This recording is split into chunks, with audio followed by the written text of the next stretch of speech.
mental face, Papa. It's flawless.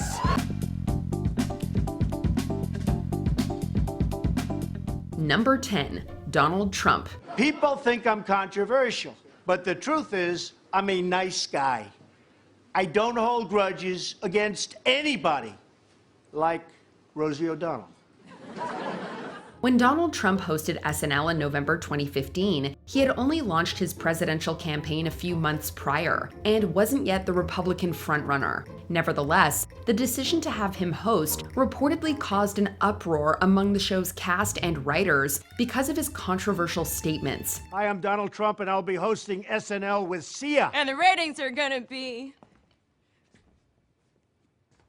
huge. That's my Donald Trump. Former cast member Taran Killam, who appeared with Trump in the opening monologue, later said Trump was, quote, not an enjoyable person to be around. He also called the decision to platform him, quote, embarrassing and shameful. It's really hard to have played a part in sort of encouraging, or not even encouraging, but just offering a platform and promoting for someone who I find I'm constantly disappointed in. Additionally, it was reported in a book written by journalist Susan Morrison that writer and former cast member Tim Robinson said that showrunner Lorne Michaels had, quote, lost his mind for inviting Trump to host. Number 9, George Steinbrenner. The best SNL hosts show up as a blank slate and fully commit to whatever is thrown their way. The worst, like New York Yankees owner George Steinbrenner, do the exact opposite. By no reasonable definition of the word can I be considered an entertainer. I mean, I'm not going to wear a beard made of bees or drink kerosene and light my burps. No way. According to Conan O'Brien, who was a writer at the time, Steinbrenner came in with his own ideas of what he found personally funny. As a result, he shot down many of the staff's material and insisted on only doing what he liked. Unsurprisingly, the humor of a 60-year-old businessman didn't have wide appeal. I think it's just that your performance has been, well, Pete said that, well...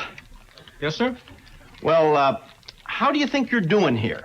As a result, most of the sketches fell flat, with Steinbrenner fumbling his way through them. The episode ended up being disliked not just by the cast and writing staff, but also by the audience. What's the problem? Well, Lauren, what's the joke here? What's the point of this whole sketch? Well, it's a parody of the Ultra Slim Fast commercials. I know that, but why am I up here with these guys? They're ruthless dictators. I'm a baseball owner. Uh-huh. No, I understand. Number 8, Frank Zappa. Just like George Steinbrenner, musician Frank Zappa apparently showed up to his hosting gig with a list of sketch ideas and dished out orders to the cast and writers to develop them. Where did you meet our young man?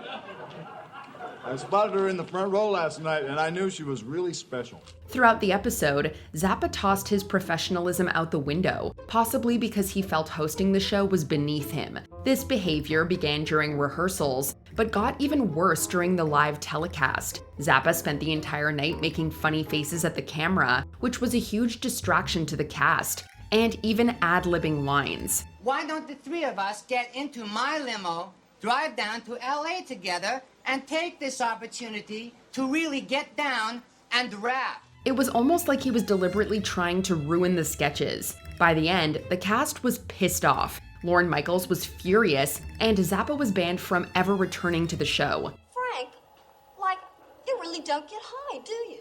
No, I don't do drugs. I just don't like the effects it has on some people. Number 7, Andrew Dice Clay. Hey, get out of my face, all right? Can you see I wish I'd never been born? You've got your wish, Dice Man. You've never been born. In the late 80s and early 90s, comedian Andrew Dice Clay made a name for himself with his controversial brand of humor. When he was billed to host SNL in May 1990, the network even instituted a 5 to 7 second delay out of concern for his famously foul mouth. You see, the only other time I wore this jacket... All right, Snapperhead, sit down, shut your mouth, and pay attention, all right? Some of the cast members also had their own concerns, most notably Nora Dunn, who objected to Clay's sexist, racist, and homophobic jokes. On principle, she refused to appear in the episode. Can I say something? I'd like to risk something. Good, good. Alex, I really care about you. I like you. But sometimes I have this fear that you're going to find out where I live and come late at night and assault me. This also led the scheduled musical guest, Sinead O'Connor, to drop out as well. It was the first and only time a cast member had taken such a stand, and it reportedly led to Dunn's contract not being renewed for the following season. We were well known as the worst cast of 1985. Really? Well, I didn't think we were coming back. Number 6, Milton Berle. When he hosted SNL in 1979, long after his days as the face of Texaco Star Theater, Milton Berle was a celebrated figure in comedy. But that meant he arrived with a huge ego, which he forgot to check at the door. Ladies and gentlemen, I was asked by the producer of this show to what the hell? NBC just dropped another show.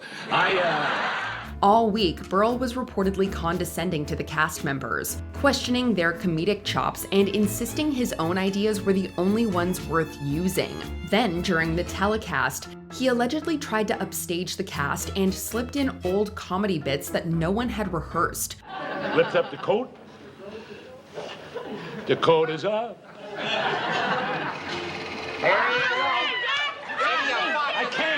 I can't see it. He even reportedly flashed writer Alan Zweibel and cast member Gilda Radner in his dressing room. After capping the show with an arranged standing ovation for himself, Lorne Michaels banned him from ever hosting again. And I'd like to say, give me a live audience like you for the rest of my career. Thank you very, very much. Number 5, Justin Bieber. The Biebs had a notorious reputation in the early 2010s for his public behavior. That behavior seemed to spill over when he hosted SNL in 2013. It's like my dumb parents, like, nobody understands me, bruh. That's why I totally threw that clay portrait at my mother. Then she called the cops on me. According to former cast member Bill Hader, Justin Bieber lived up to every bit of the hype, and not in a good way, calling him the worst behaved host he saw during his tenure on the show. Yeah, Bieber was, he just was in a bad place. Maybe he's in a better place, but then he was in a it was rough. Bieber reportedly came surrounded by an entourage so huge, they made it impossible for the team to actually talk to him and build the sketches.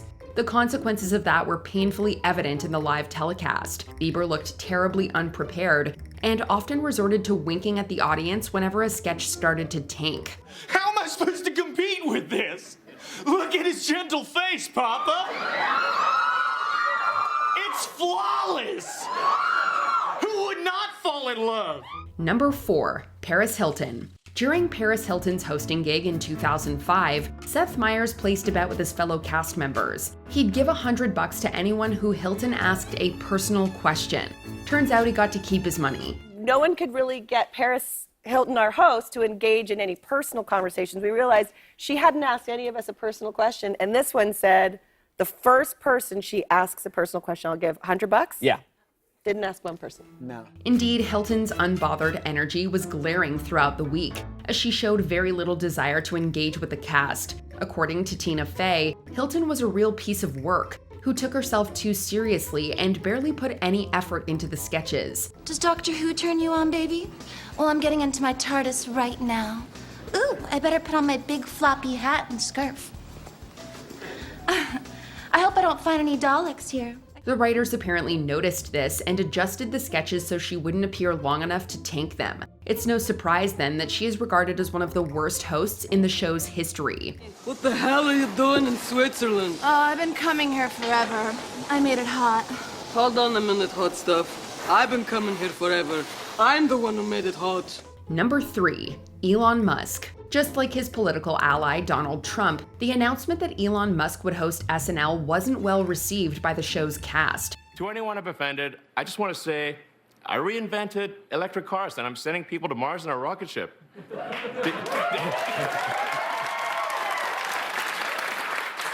Did you think I was also going to be a chill, normal dude? Their feelings didn't improve after the episode. If anything, they got worse. In an August 2024 interview, Bowen Yang revealed that an unnamed male host once made multiple cast members cry during the table read because he hated their ideas. A few months later, Chloe Fineman confirmed that the host in question was Musk, explaining that he had ridiculed a script she wrote for him. I see my producer Ragnarok is trying to get my attention. What's wrong? Did I mess up? You? Ha ha ha ha, never. I just can't hold it any longer, Uli. I'm in love with you. Musk later admitted on Twitter that he lashed out because he was worried his SNL appearance would be unfunny. Well, he wasn't wrong, and it wasn't necessarily for a lack of good material. Is it true, as many have put forward today, that you are evil? No, I am not the evil. I just misunderstood. Number 2, Chevy Chase. I just want to say that my friends, the people who put on Saturday Night, even since I've been gone before or after, still put on the best damn comedy show on the air. It's an unfortunate irony that one of SNL's original breakout stars, Chevy Chase, became one of its most reviled hosts. After leaving the show in its second season, he returned to host 8 times, each appearance more contentious than the last. You come back, you give Danny some story about his mother dying, try to pull the same thing on me, just to take over so you can satisfy your inflated ego. Well, go back to Hollywood and do it, because it won't work here. Will Ferrell called Chase the worst host ever, as he often yelled at them and made inappropriate comments to female staffers. He also targeted Terry Sweeney, the first openly gay cast member, with so many homophobic remarks that Lorne Michaels forced him to apologize. Well, I just want to thank you, Johnny, wherever you are, for giving me my first big break. I owe it all to you, Johnny. Now eat my dust! Most infamously, Chase and Bill Murray got into an actual fistfight in 1978, just moments before Chase was set to deliver the opening monologue. Chase hasn't hosted since 1997, and the cast probably sleeps better for it. Thank you so much for getting me a ride on Chopper. I don't think it'll actually give you a ride, but maybe you could sit in it while it's on the ground. Oh, a sit in it will do. Thank you very much, Possibility. Mr. Caminetti. Okay, Thank you. no problem. Good. Yeah, Gotta get going. Take care. Number 1, Steven Seagal. Depending on what era they were on the show, cast members tend to give different answers when asked who the worst SNL host was. But nearly everyone who was around when Steven Seagal hosted agrees that he deserves that title.